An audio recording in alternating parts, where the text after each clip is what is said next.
But my dream is important too.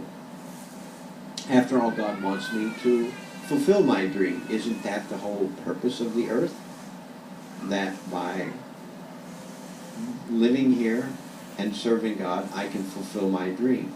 And if I live in a righteous way, if I'm moral, then God will reciprocate the things that I want in my dream. He will give me what I want.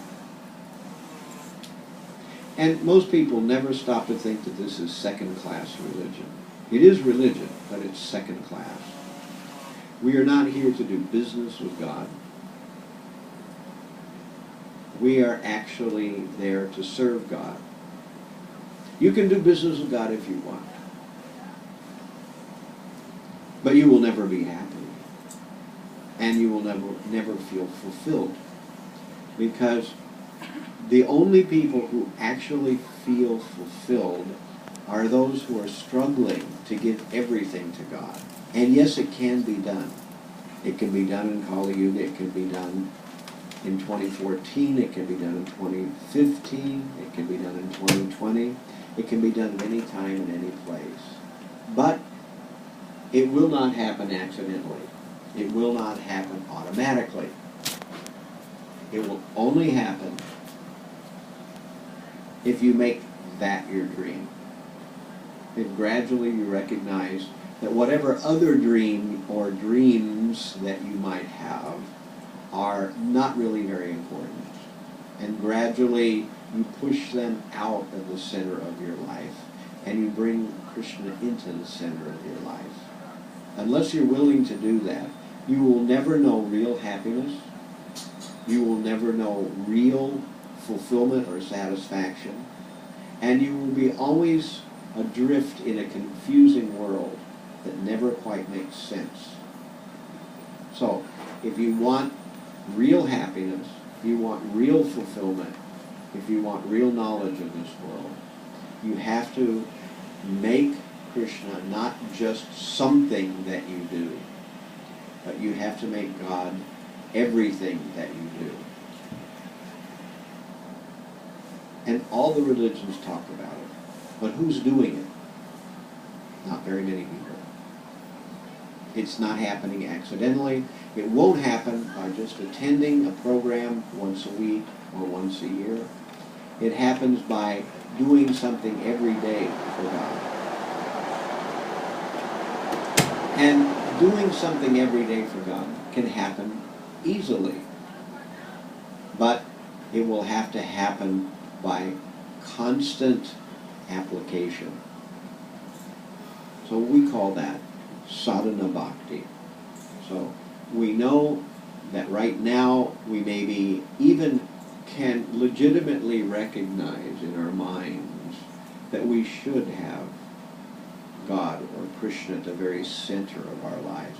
But if we look honestly, we see that that's not the way it is. If Krishna's there, he's certainly not the top of the list. He's somewhere in the list, but he's not at the top. So then the next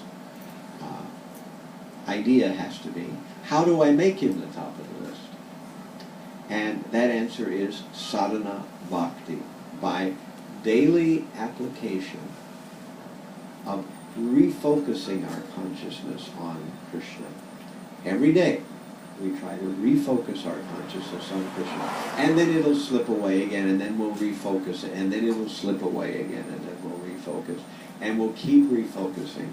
And lo and behold, almost magically, as time goes on, we will start to see that Krishna will be a more key player in our lives. It will not be just a superficial coin that we give to Krishna.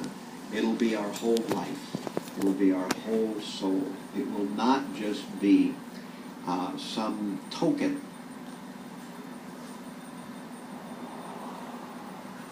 And our desires die hard. They are not going to give up easily.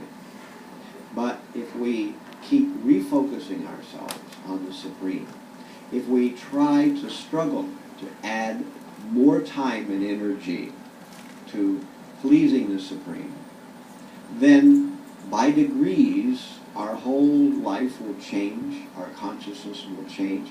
We will feel fulfilled in what we're doing. We will not feel that life doesn't make any real difference.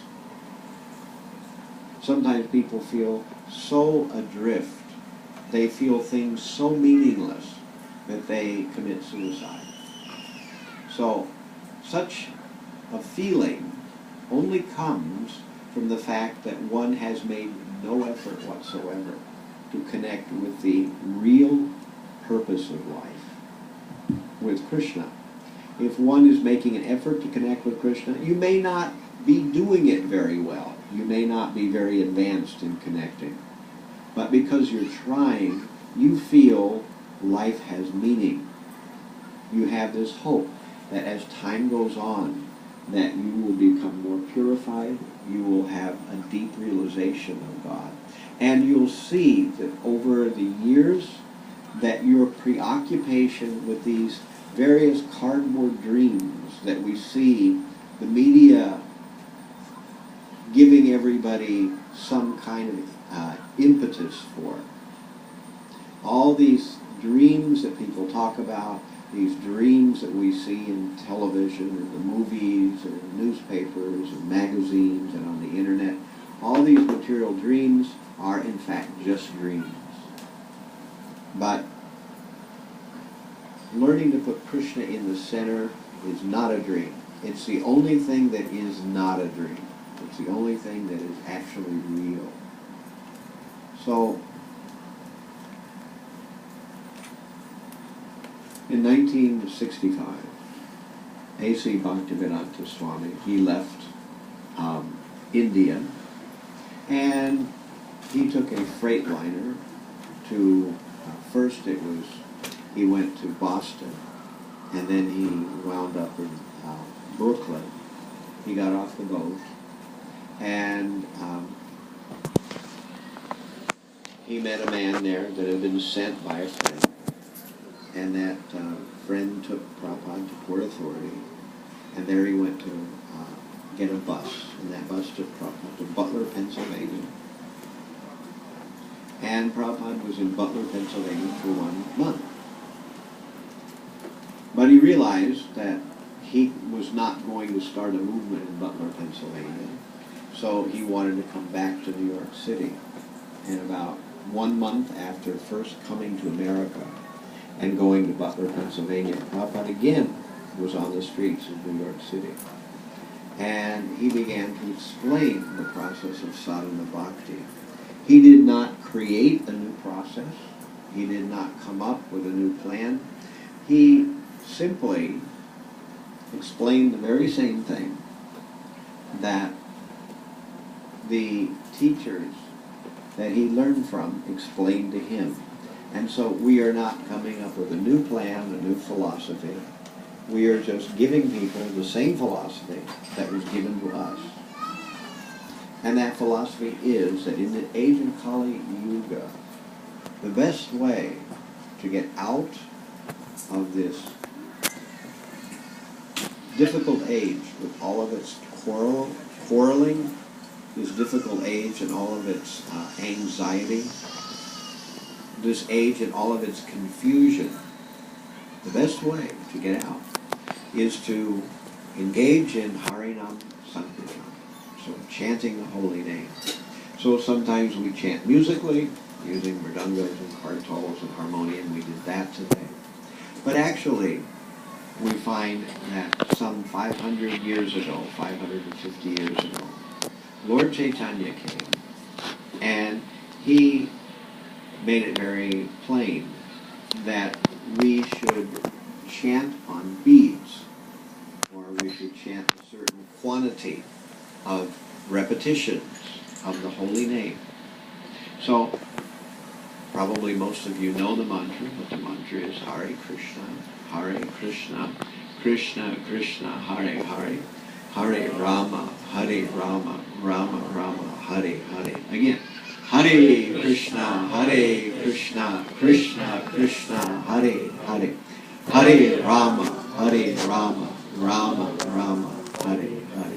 So this is called the great mantra for deliverance. In the age of Kali Yuga, nothing will have the same effect as making a commitment to this daily chanting of this Hare Krishna mantra. And we chant not some random quantity, but we try to chant a committed vow of a certain quantity every day. So,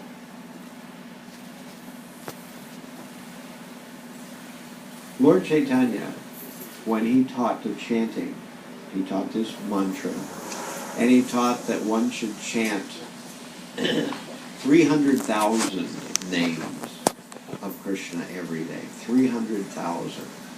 And that was to be done by using this Maha Mantra and keeping track of how many times you chant. And so, some 550 years ago, Lord Chaitanya and his followers, they would chant, and they would count on their fingers. And that way they could understand how many times they had chanted. But later, it became obvious that it was easier to chant if one had beads, and you could keep track more easily how many times you chanted. So, in Lord Chaitanya's time, to chant 300,000 names, one would chant on a mala, which has 108 beads.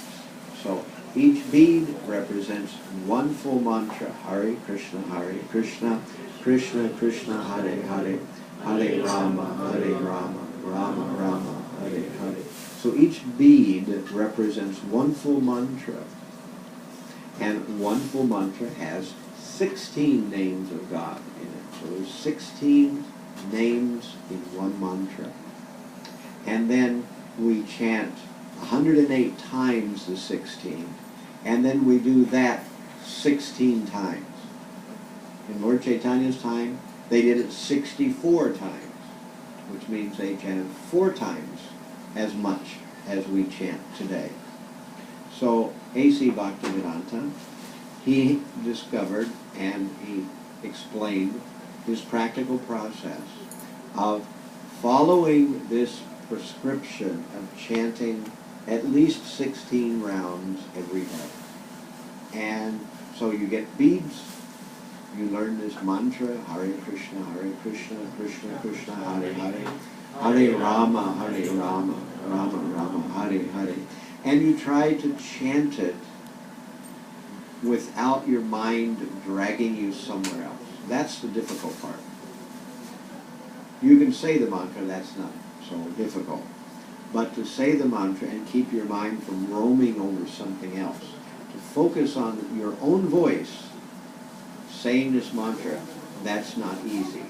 That's what it means to do the austerity of bringing the mind away from our material dreams, our material plans, and all sorts of material fears and anxieties and frustrations, etc.